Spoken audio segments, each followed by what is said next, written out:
This is a review of the Texas Revolution and anti-Texas protests by some free states and free presses, compiled by Benjamin Lundy.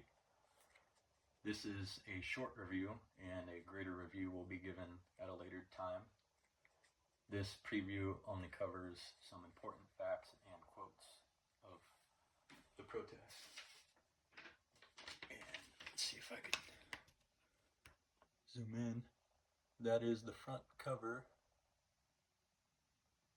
of the protest, and below it is a quote that opens the book.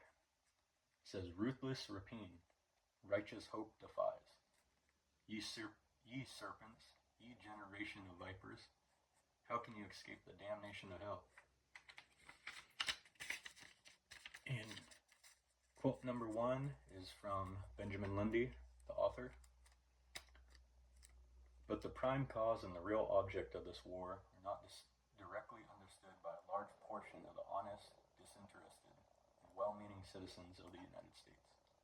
Their means of obtaining correct information upon the subject have been necessarily limited, and many of them have been misled by the misrepresentations of those concerned in it, and especially by hireling writers of the newspaper press. They have been induced to believe that the inhabitants of Texas were engaged in a legitimate contest for the maintenance of the sacred principles of liberty and the natural inalienable rights of man, whereas the motives of its instigators and their chief incentives to action have been, from the commencement, of a directly opposite character and tendency. It is susceptible of the clearest demonstration that the immediate cause and the leading object of this contest originated in a settled design among the slaveholders of this country, with land speculators and slave traders, to wrest the large and valuable territory of Texas from the Mexican Republic, in order to re-establish the system of slavery, to open a vast and profitable slave market therein for the old Virginia and Maryland sinners, and ultimately annex it to the United States. And further, it is evident, nay, it is very generally acknowledged, that the insurrectionists are principally citizens of the United States who have proceeded thither for the purpose of revolutionizing the country, and they are dependent upon this nation for both the physical and pecuniary means to carry the design into effect. Whether the national legislature will lend its aid to this most unwarrantable aggressive attempt will depend on the voice of the people, expressed in their primary assemblies, by their petitions, and through the ballot box. The period has indeed arrived. The crisis is now. And the wise, the patriotic, the virtuous, the philanthropic of this nation must examine and reflect and deeply ponder the momentous subject under consideration. Citizens of the United States, sons of the Pilgrims, and disciples of Wesley and Penn, coadjutors and pupils of Washington, Jefferson, and Franklin, advocates of freedom and the sacred rights of man. Will you longer shut your eyes and slumber in apathy while the demon of oppression is thus stalking over the plains, consecrated to liberty and fertilized by the blood of her numerous martyrs? Arise then in the majesty of moral power and place the seal of condemnation upon this flagrant violation of national laws, of human rights, and the eternal, immutable principles of justice." That is the end of quote one, and on to quote two. This is by the Dover Gazette News Press. "We believe a mature, deep-laid plan already exists to effect this dastardly and disgraceful object. It was warmed into life and has been a very venomous viper that has sought to poison the vitals of our republic, at the South, among the Negro drivers. Its concoctors depend on northern votes to carry it through. Encouraged by the past, their hopes are strong and ardent. They remember the famous Missouri Compromise, when the Southern power triumphed over the free-spirited North, and dastardly, truckling politicians turned traitors to the constituents and consented to and advocated an act which the people never approved. But we trust the projectors of the infamous plot to re-annex Texas for the second time to the American Union will be signally defeated and rebuked. The eyes of the North must be opened to the alarming prospect before them. As no event poses a significant risk to the cause of freedom. That is end of quote 2 on the quote 3, and it is by the same Dover Gazette. Before the Rubicon is passed, and Texas, with its ponderous load of guilt and infamy, is annexed irrevocably to the United States, there is time to sound the alarm and at least awake generous New England, at least to duty. What is Texas? It is a territory filched from the government of Mexico, taken and occupied by fraud, dishonesty, and falsehood. Because the soil is rich and valuable is no justification for the robber who steals it, and is no excuse for those who have taken and held that part of Mexico and against its expressed desires. The Texas Rebellion was one of the most barefaced, high-handed outrages ever reported on the pages of history, for which there is no legal or moral justification whatsoever, and has no resemblance to anything we know of, save South Carolina nullification. Called the Texases Sons of America, so are the inhabitants of Botany Bay Sons of England, yet who will rank the transported convicts in New Holland with the honest and reputable Englishmen, and who will rank the Texans with the free and intelligent sons of New England Puritans. They are immigrants from the States, but they are those who made virtue of necessity and immigrated to Texas rather than expiate guilt on the gallows or within the walls of a penitentiary.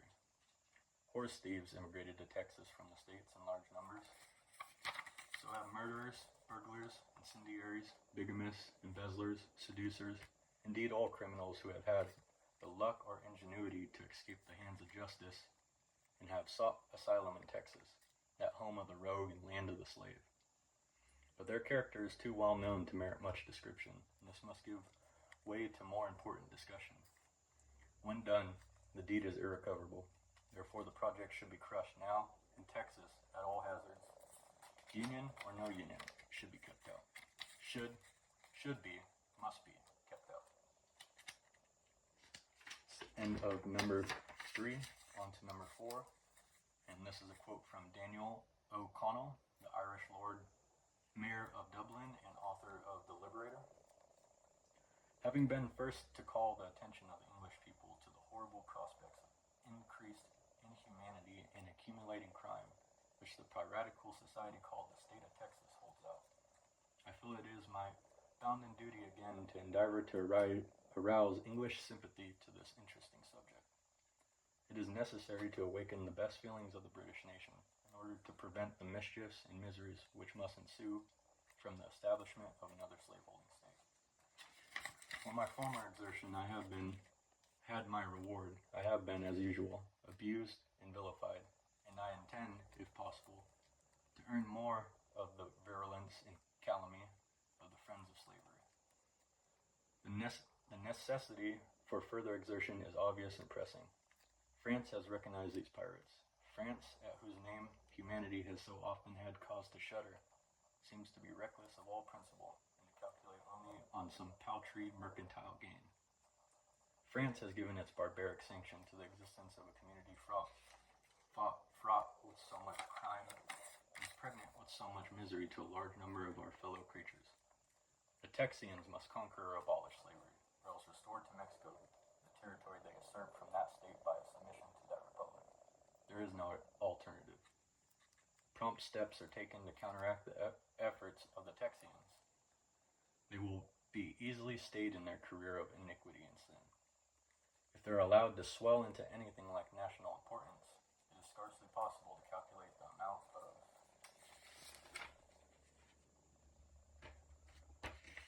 human misery they will produce, or the quantity of immorality, sin, and vice which their slaveholding system must necessarily cause. The Committee of the British and Foreign Anti-Slavery Society have truly described them thus: unprincipled adventurers, land jobbers, and slaveholders from the United States, whose conduct deserves the most indignant rebuke and must attach lasting dishonor to all who may come implicated in it.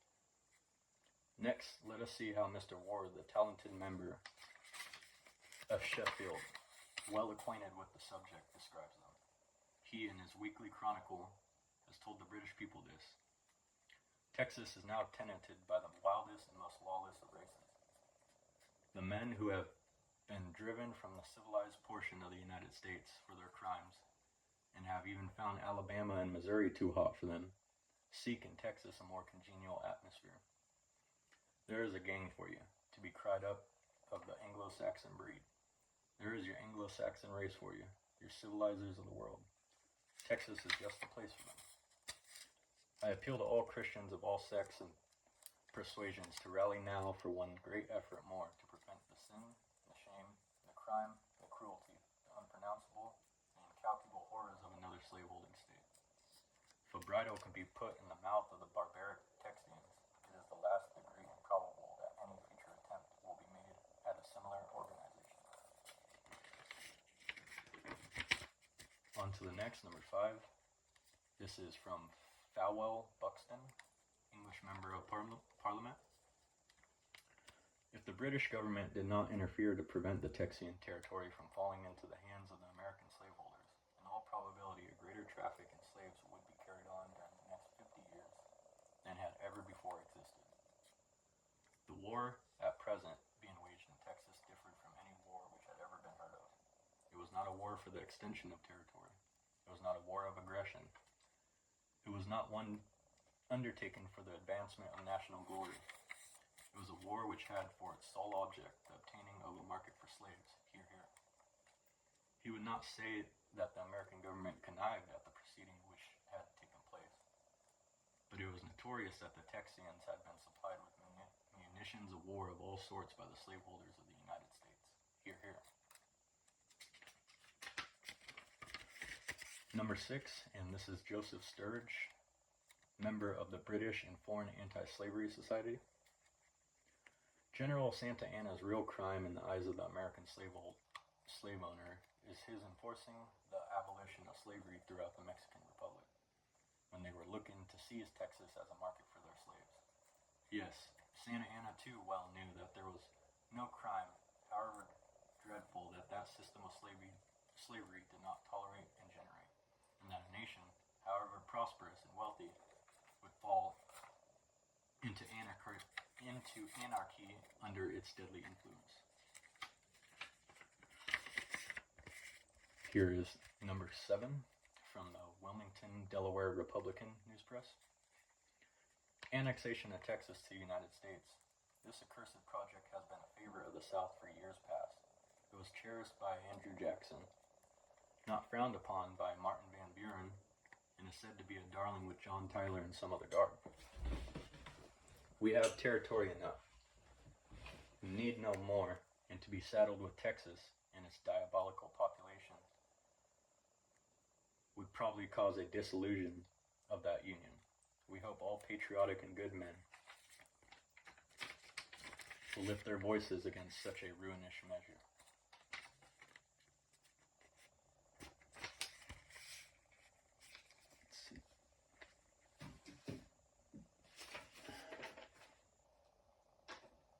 I believe that is all I have for some of the main quotes from the anti-Texas protest, but I have 2 additional quotes which I shall add that, in my opinion, I think should have been added. I shall go to them now. The first one is from Abbot Livermore, a minister and author of The War with Mexico Reviewed. And here's a quote from that book. The inconsistency of our invasion of Mexico with the Christian faith has been brought into a stronger contrast from the fact that at the very moment we were loading down a vessel of war to the very edge with breadstuffs for the famishing Irish, and dispatching them on this mission of mercy, we were sending bomb ships laden with the most destructive implements of war to lay waste the cities of Mexico and bury men, women, and children in the ruins of their dwellings and churches. It is a serious inquiry for every Christian whether, while we have thus been aiming fatal blows at the physical life of a sister republic, we may not have placed ourselves in the way of relieving the fruits of spiritual death in ourselves.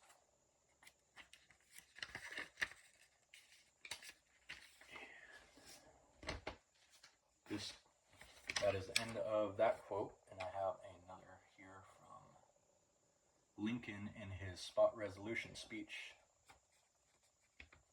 Now, sir, for the purpose of obtaining the very best evidence as to whether Texas had actually carried her revolution to the place where the hostilities of the present war commenced, let the President remember he sat where Washington sat. So remembering, let him answer as Washington would answer, as the nation should not, and the Almighty will not, be evaded. So let him attempt no evasion, no equivocation. In it, so answering, he could show that the soil was ours, where the first blood of the war was shed, and I am with him for his justification. In that case, I shall be most happy to reverse the vote I gave the other day. But if he cannot or will not do this, or if on any pretense or no pretense he shall refuse or admit, then I shall be fully convinced that he is deeply conscious of being in the wrong, that he feels the blood of this war, like the blood of Abel, is crying to heaven against him, that he ordered General Taylor into the midst of a peaceful Mexican settlement purposely to bring on a war, and trusting to escape scrutiny by fixing the public gaze upon the exceeding brightness of military glory, that attractive rainbow that rises in showers of blood, the serpent's eye that charms to destroy. He plunged into it and swept on until, disappointed in his calculation of the ease with which Mexico might be subdued, he now finds himself, he knows not where. His mind, tasked beyond its power, is running hither and thither like some tortured creature on a burning surface, finding no position on which it could settle down and be at ease. If they are so elevated and sure in their measures, let them put it to the constitutional test. That is the end of Lincoln's quote, and I have one more from a book written by David Lee Child on the Texas Revolt, and it's called The Taking of Naboth's Vineyard, or A History of the Texas Conspiracy, given by Calhoun and a few other members. And the quote is here. King Ahab did not premeditate the murder of Naboth, but he sought, he coveted, and when the deed was done, he collected his reward. And while the punishment was deferred, the prophecy was at last fulfilled, and the dogs licked up the blood of Ahab where they had licked up the blood of Naboth. The people of the United States cannot have been said to premeditated this great crime, the conquest of Mexico. But by accepting the spoils, they become partakers in the iniquity and obnoxious to the punishment. And that is all I have in this short review of the anti-Texas protests, the Texas Revolution, and the war with Mexico. I shall show you the last picture. That is the anti-Texas. It's a little map I have of the old Mexican Republic. And all these links and quotes can be found on the Library of Archives website and should be available to all. Thank you.